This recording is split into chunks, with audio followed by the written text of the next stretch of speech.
I'm tired. I'm tired of so many things. I'm tired of making promises to my friends that I'll have an upload schedule because I want to build a network in order to financially support my film. I'm tired of being stuck in quarantine. I'm tired of balancing my love for writing my fucking quantitative research paper for school. After having a mental breakdown and teenage life crisis, I lied down on my bed and went on Netflix. I didn't feel like continuing watching the shows that I had on, so I just scrolled and scrolled until I saw Spider-Man 2. I watched it, and then it hit me, like always, every time I rewatch it. Life is hard, and everything and everyone will put you down in many ways, but Spider-Man reminds me that you just have to continue moving forward and moving on, and still do right things, because it's the right thing to do. It reassures me that people go through something, and I'm not alone, and to hold on a second longer. After that, I went back to finish my requirements for my quantitative research. Then when I finished that, I decided to write an essay about Spider-Man. Not just one Spider-Man, but the three main movie versions. No, the ones that the toxic Spider-Man fans like to debate about. Don't worry guys, I too am toxic, but I try my best to see the good and heart in many things, even if I don't like it or agree with it. Before starting, I want to say that I love every one of these Spider-Man movies, even the worst one, Amazing Spider-Man 2. So, whatever negative statement I'm about to say to any of these movies doesn't mean I hate it. You can have negative takes or opinions on things you love. It's normal. Except for my dogs. I love them. Spider-Man is the most beloved character in the world and is a hero, an inspiration, and an influence to not just me, but to many other people, and more people get to love this character because of the movies. Because there are people who don't really have the time or interest in reading comic books, so him being on the big screen really brought in more people to like this character. But how has movies left an impact and effect on us and me? Each of the Spider-Man had something for them. I found that Tobey's Spider-Man was more inspiring and had the most Spider-Man feel, and his movies definitely bring people's hopes up better than most things that are meant to be hopeful and inspiring. What? What's that? You want me to elaborate on why Tobey's Spider-Man is the most inspiring? Alright, I want to do that anyways. Spider-Man 1's theme is responsibility and consequences. Spider-Man 2 is sacrifice. And Spider-Man 3 is forgiveness. Spider-Man 1 shows us how actions have consequences. Peter is indirectly responsible for Uncle Ben's death due to his hurt pride and not being paid $3,000. Peter failed to save Norman and now he is dead, and he feels responsible because Harry thinks Peter/Spider-Man, but he doesn't know he is Peter, is responsible for his father's death. Aunt May is responsible for taking care of Peter now that Uncle Ben is dead. Norman wants to rush the project, and his consequence is his mentality. He goes mad and he becomes a Green Goblin. Norman failed to properly raise his son, Harry. He failed his responsibility as a father. Mary Jane in this movie tries to find success for herself and responsible for taking care of herself, while her father drinks and talks badly about her. There are probably more, but the one that really sets the theme was when Uncle Ben told Peter, with great power comes great responsibility. Peter for the first act was irresponsible with the use of his powers. He fought Flash in school and felt joy from it. That sounded wrong. He used these gifts to enter a wrestling match to earn money just to impress a girl. Peter is selfish and irresponsible. It's only when Uncle Ben dies that he starts to take it seriously. He starts to do good as Spider-Man, not for fame or money, but because it's the right thing to do. The only time he does use his gifts for money is when he takes photos of himself for the Bugle, but even so, he still does it because he needs to look for a job for some reason. Maybe because he is an adult and he feels he should look for a job, or maybe because he also wants to take care of May, or maybe because the writers and Sam Raimi needed a reason to include J.K. Simmons as J. Jonah Jameson. And I'm not mad about it. Like, he's a perfect cast for J. Jonah. Another moment of this movie's theme being about responsibility is the ending. Peter chooses not to be with MJ because he needs to protect her from the threat that she and Aunt May went through because of Norman, who found out who he is. As Spider-Man's identity is revealed, he is responsible for his friends, his loved ones, getting hurt or even getting killed. Peter in the end pushes her and everyone else away. This transitions into Spider-Man 2. So, Spider-Man 2's theme is about sacrifice. This is my favorite theme out of all the trilogy. Peter pushes everyone away, and it's clear in the first few minutes of the movie when Harry tells him he hasn't seen him in such a long time. Same can be said for MJ and Aunt May. Peter feels he can't be happy and find peace, and Peter can't have a life outside of Spider-Man. What once was a gift is now a curse to Peter. Peter sacrifices so much of himself just so Spider-Man can save others. Peter then goes through so much heartbreak. His best friend stabs him and humiliates him in front of a crowd. Daily Bugle, a company he works for, misrepresents Spider-Man and doesn't praise him, but rather views him as a criminal and turning the city against him, apparently. MJ gets engaged to another man right in front of Peter, same time as when Harry humiliates him.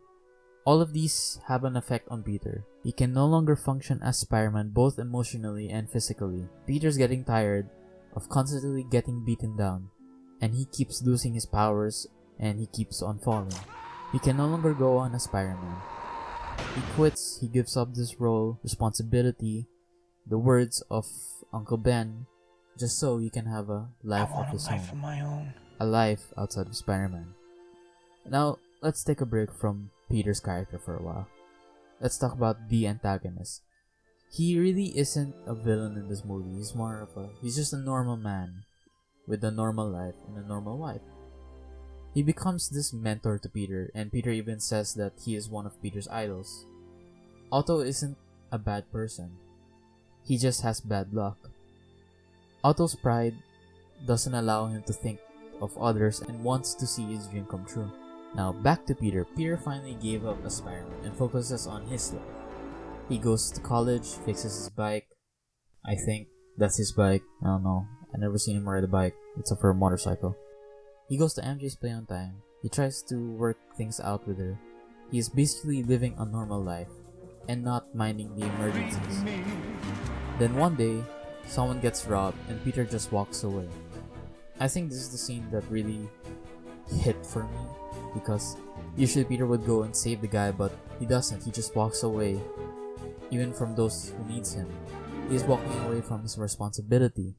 Him walking away doesn't necessarily have an effect on him up until we reach the fire scene. He at first doesn't consider going in to save someone up until he hears a mother scream. This catches his attention because he himself is just a kid, so he goes in saving the little girl's life. Then we cut to which I believe Peter's realization and his journey back to being Spider-Man, sacrificing his dream to be with Mary Jane. We have a short dialogue scene where the firemen talk and say that there was someone else that Peter couldn't save. Peter then starts having a crisis, and he thinks and contemplates. He wants to have a life with Mary Jane, but he can't because people will not just get hurt but get killed. Then Peter goes to meet Aunt May, and this is the first time they met since he confessed about what happened to Uncle Ben's death.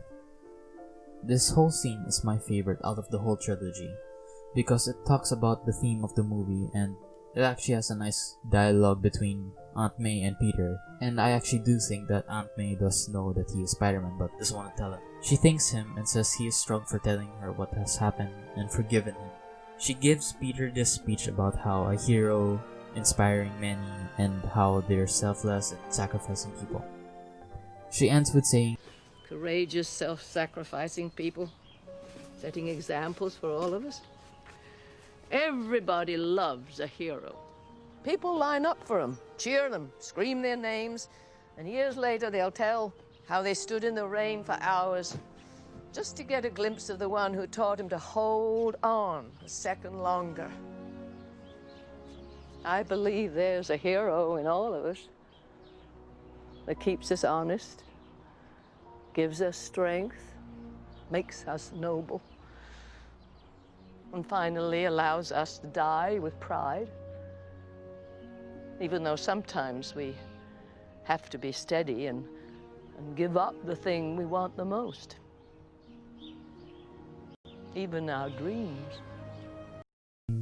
Giving up the thing we want the most, especially our dreams.